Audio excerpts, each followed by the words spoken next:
तानसेन राज दरबार के गवैया थे। एक बार वृंदावन आए तो वृंदावन आकर के उनके चित्त में इच्छा प्रकट हुई कि मैं ठाकुर जी को सुना। वो श्रीनाथ जी के मंदिर में पहुंच गए। तो श्रीनाथ जी के मंदिर में नाथ जी के सन्मुख बैठ करके जैसे तानसेन गाने लगे तो उसका गायन प्रारंभ होते ही पीछे खड़े जितने भी दर्शक थे वे सब तो वाह वाह करने लगे।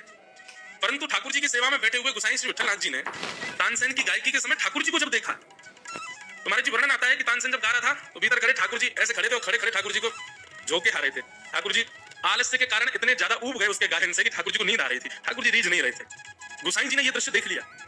गोसाई जी भीतर गए और भीतर जाकर के कुछ भेंट देनी है उसको, तो भेंट देने के लिए भीतर गए। भीतर जाकर के अंदर से एक सुंदर बड़ा महंगा वाला वस्त्र उसमें भीतर कुछ रख करके लाए और तानसेन को दे दिया।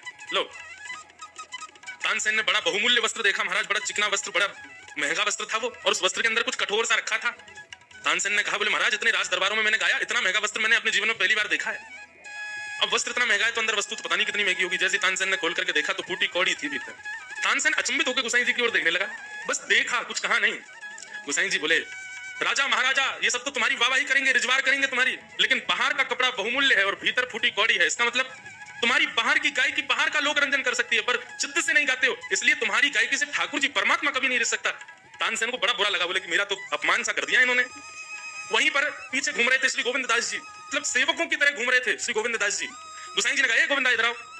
गोविंदा आए, बोले जी जी भगवान आचार्य प्रभु आज्ञा करें। बोले बैठो, ठाकुर जी को पद सुनाओ। बोले अभी? बोले हाँ अभी सुनाओ। अब तानसेन ऐसे देखने लगा, बोले ये मेरे सामने क्या गाएगा।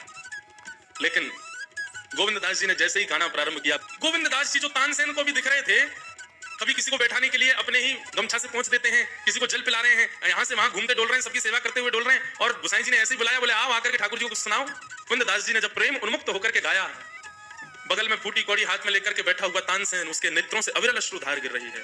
थोड़ी देर बाद किसी ने जाकर के उनको जय श्री कृष्ण कहकर के जब स्पर्श किया, तब तानसेन के नेत्र खुले, और नेत्र खोल करके उसने गोविंद दास जी को देखा और देख करके गोसाई जी के पास गया और गोसाई जी के सामने जाकर के वो फूटी कौड़ी रख दी। बोले महाराज आपने कहा कि ठाकुर जी के सामने मेरी गायकी फूटी कौड़ी के समान है, पर गोविंद दास को सुन के लगता है आपने मुझे बहुत ज्यादा दे दिया, मैं इसके लायक भी नहीं हूं, मैं फूटी कौड़ी के लायक भी नहीं।